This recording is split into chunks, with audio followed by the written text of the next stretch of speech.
Today we have the pleasure of introducing Paul Schissler, a comedian based in LA by way of New York City. Comedy is a familiar ground for Paul, who has worked as a professional comedian since he graduated from Auburn in 2011. His comedy is clean, vulnerable, and all about the dirty stuff in life, like fears and failures and embarrassments. Paul's been in New York Comedy Festival, the Steve Harvey Show. He tours colleges across the country. We wrote an article about him in the fall of 2019, Dad Jokes, and to top it off, he is a published author. Today, Paul will do a short stand-up as he sits down from his living room, followed by a Q&A session on what life is like as a comedian in New York and LA. Paul, stage is yours. Thanks so much, War Eagle, everybody. I'm Paul Schissler, and I'm out in California. It's 9 a.m. out here. This is not the first morning comedy show that I've done. I don't know what that says about my career, but here we are in my living room with you. Thanks for being here with me. Honestly, this is one of the better shows that I've done, even though it's in my living room at 9 a.m. I've performed for a dozen 8-year-olds before, so this is a million times better than that. One of the 8-year-olds heckled me and got the biggest laugh of the whole show. So I'm glad there are no 8-year-olds here to heckle me. And if there are, please be on mute. Thank you. Are you guys staying healthy in quarantine? I sort of am.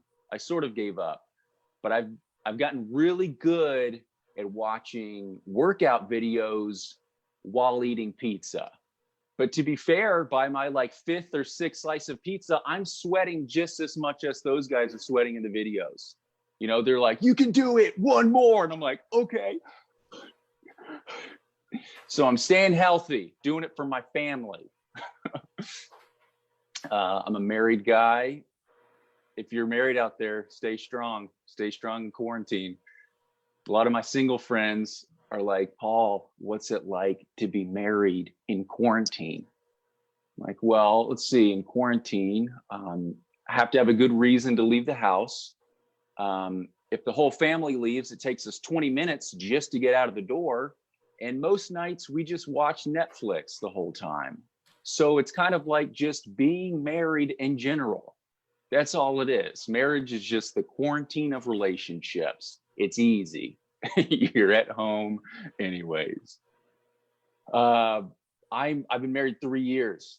It's the best decision ever. Married my best friend. But my wife is 6 years older than me. And I've found that a lot of guys in their 20s have an insecurity about being with an older woman because they have this pride ego thing. They're like, Paul, if she's older than you, that means that she wears the pants in the relationship and you're whipped like a dog. And I'm like, have you seen how happy dogs are? I'm a happy boy every day. I'm well fed. She pets me. It's beautiful. Okay. That's how that works. God. I'm going to assume everyone is dying laughing right now because I can't hear audio. And I'm just going to, that's the beautiful thing about virtual shows, because I have fun anyways, even if I can't hear people laughing. Because my mom tells me, Paul, every time you perform, you should know that there are angels in the room laughing for you. So even if I can't hear you laughing, I want you to know my living room filled with angels like, yeah, you're so funny, Paul.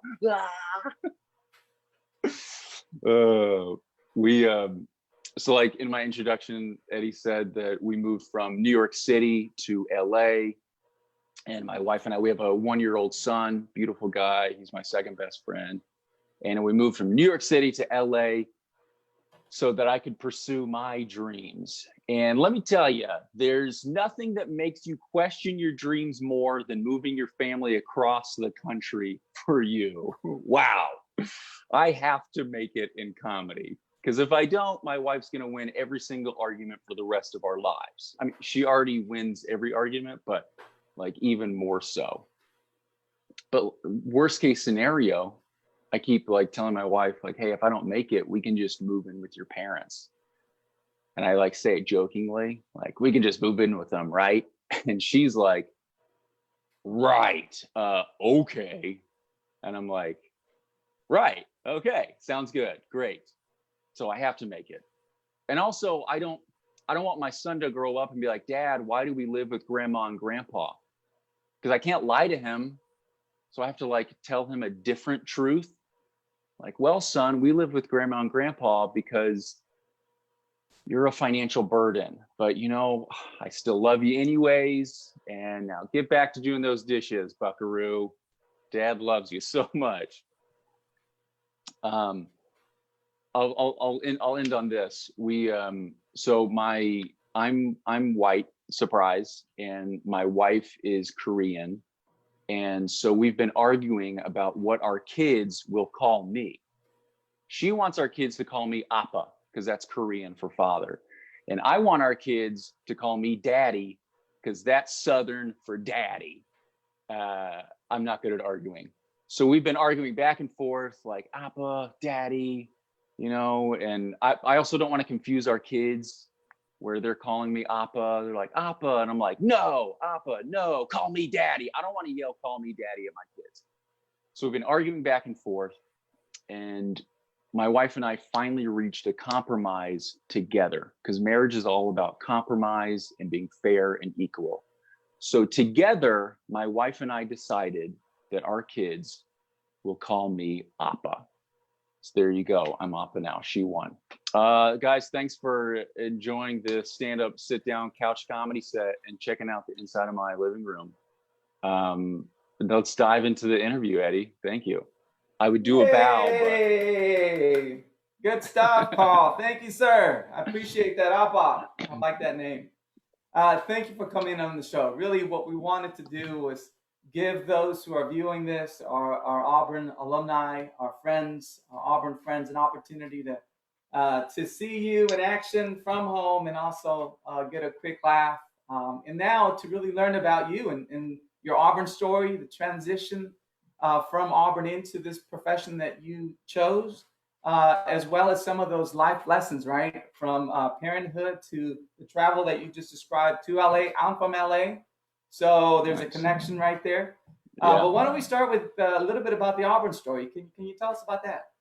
Yeah. So, man, I grew up dreaming about going to Auburn. Dreaming, would go to a football game every year. Auburn was the only school that I applied to. So I was like, even if I don't get in, I'm going to Auburn. That's where I want to be. And I went to Auburn, and it was just the best college experience ever. I majored in English, creative writing, go to an ag engineering school, major in English. But I loved it. It was amazing. And Auburn is where I got involved with Weagle and Eagle Eye TV. And that was such a huge formative experience for like my later career, being doing the radio. And no one's gonna remember this or know this, but I had a weekly show on Weagle called the Paulie Walnuts Show.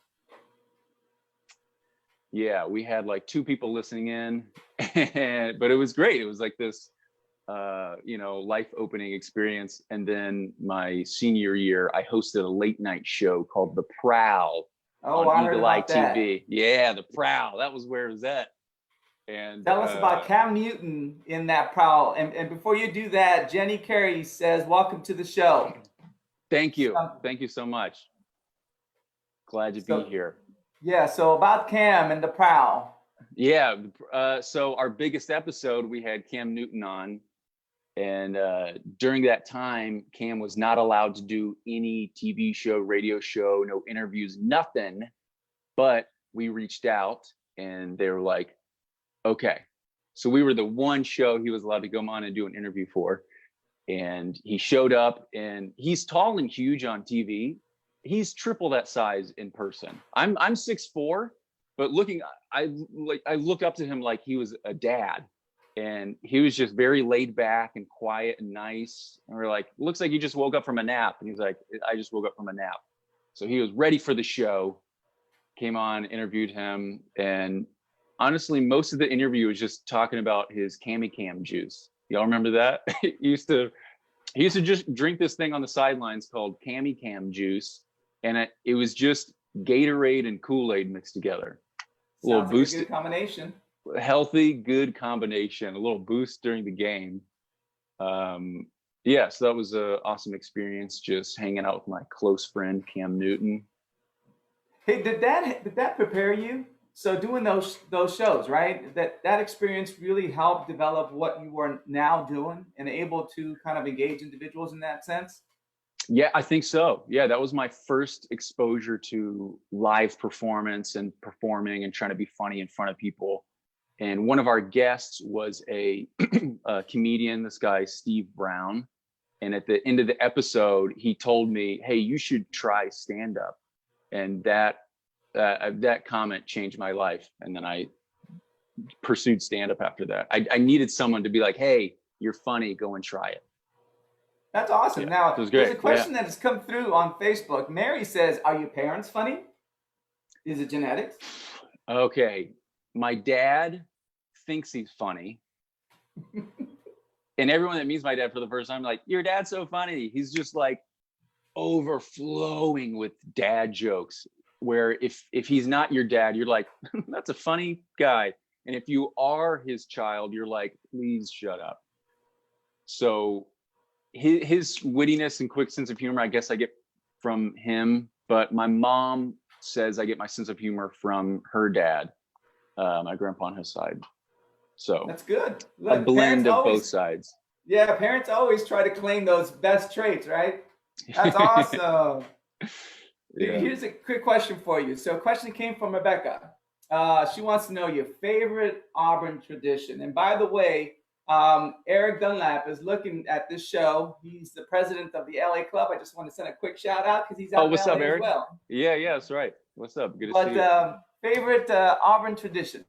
Favorite Auburn tradition? It's food. It's always food related for me. It's my my craving all the time in Auburn is going to Toomer's and getting vanilla lemonade. A lot of people don't like that, but Toomer's vanilla lemonade is my favorite drink in the whole world.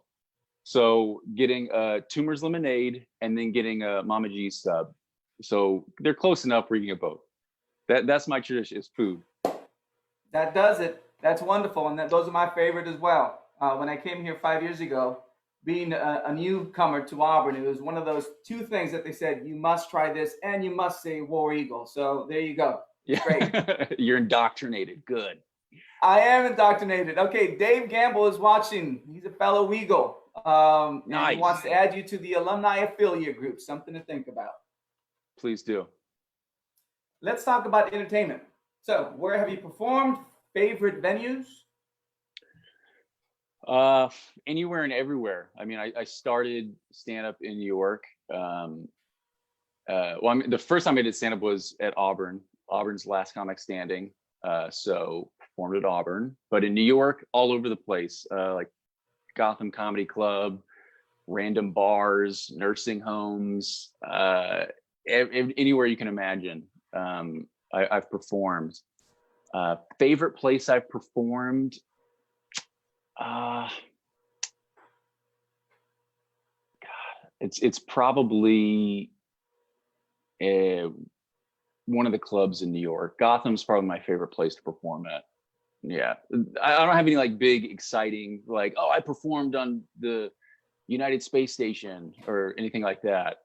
Just certain clubs are just the best places to perform at. Yeah, that's awesome. You know, and let's talk on a more sobering note, and then we'll pick it up again. But you know, with what we have going on right now in COVID-19, it's hard to get gigs. It's hard to perform naturally. So can you talk a little bit about how you're keeping yourself busy, how you keep your skills fine-tuned, and what the community for comedians is like to be able to help keep you sharp and moving along? Wait, there's a pandemic going on? It's all virtual now. It's so weird, but dealing with being in quarantine and not being able to gather a lot of people in one place, everything's gone virtual. So that's cut out all of stand up, really. But I think because everyone's kind of dealing with that frustration at the same time, I see less jealousy and like anger of like, you're booking that. It's just like, no one's booking anything. No one's working right now. So there's been a lot more support with starting up any sort of online video or show, and people trying to be more creative with that, telling stories online, creating different videos, and really sharing other comedians' videos, because right now we can't perform. So the way to share our comedy is through videos that we already have. So I've been seeing a lot more comedians share other comics videos and being helpful that way. So it's been cool to see people try to lift each other up as we kind of figure out this. Yeah, and then I've seen that season. that's really a lot of what's happening. The best side of humanity is coming out and how we're supporting each other through these times. So it's good to know that you've got that support. I look forward to seeing what type of shows you will be having in the future. So do let us know where we can keep following you. But I also want to talk about your book. You did write a book. You're an author. So before you go and telling us a little bit about that, here's something from Ashley Miller that she posted. She says, "You look just like John. Who would win when you wrestled growing up?" So tell us about John. John's my older brother. Oh, you froze. Anyways, John's my older brother, and we look just alike. Eddie, you're still frozen like that. I hope I'm not still frozen. John's my older brother. Love you, John. He beat me up every time. My older brother beat me up every time, but every once in a while, I would get a good hit in. One time I pegged him with a basketball, and he chased me into the bathroom and used my body to smash a hole in the wall. So we got each other back pretty good. Eddie, you're still frozen. Eddie has left us. Did I lose you, or did you Oh, lose you're back. me? I don't know. What's the last thing you heard? I heard John is your older brother, and you used to beat him up. John's my older brother. He used to beat me up all the time, but I still got my hits in too sometimes. Like one time I pegged him with a basketball, and he chased me into the bathroom and used my body to smash a hole in the wall. So we kind of balanced each other out. Yeah. That's awesome. Tell us about the book. The book is an expose on the U.S. government, and no, the book it's a bunch of funny personal stories and essays from my life, compiled together in this book. A lot of firsts, because I named it a lot of firsts because a lot of the stories, it's like my first time meeting my wife's in-laws, my first time doing stand-up comedy, things like that, and just kind of exploring all the feelings, the fears, and the ridiculous things and funny situations that come out of experiencing something for the first time, and being able to look back and go, oh, that was funny, even though it was horrible at the time. Well, it said that you have to learn to laugh at yourself, right? It's part of life, etc. But where would somebody find that book? So if we want to look for it, tell us a little bit about that. You can find the book on Amazon or Barnes and Nobles, or reach out to me directly through my website, paulschissler.com, and I'll mail you a copy. Yeah. Great. We're going to transition a little bit. Carrie wants to know if you ever played sports. I did all the little league sports, and I did like cross country, baseball, basketball, all that stuff. High school, I did freshman year basketball and hated it because, there's a coach yelling at you and you have to run. So then I stopped and then just did my own kind of fitness. But I've always played golf. Always did that because I think I like you can play with other people, but you're playing on your own. My mom always said that I did sports like baseball and football and basketball because my friends did it. So I wanted to hang out with my friends, but I didn't actually enjoy the sports. So that's my sports experience.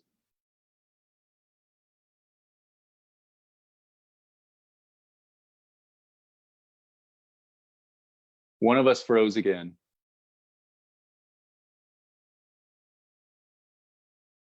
Eddie, you're frozen on my screen. Am I frozen on your screen?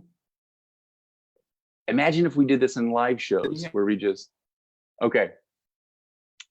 Are we back?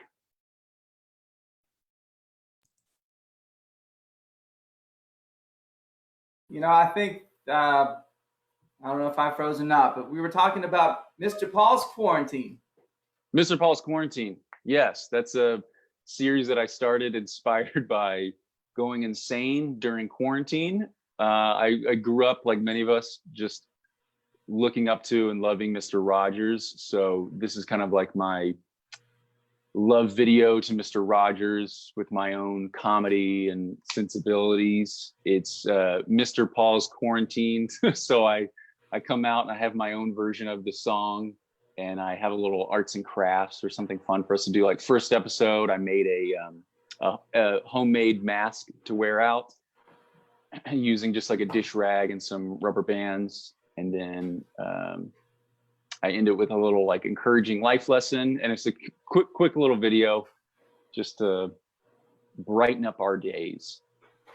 That's great. You can't go wrong with that. He is loved, and I hope that I'm sure that show goes very well. We may have you come back so we can see a little bit of that in the future as well. Derek asks, now there's a couple more questions I'd like to ask from those that are watching us live about the time that you played a set in a church at 11 in the morning. Oh, yeah.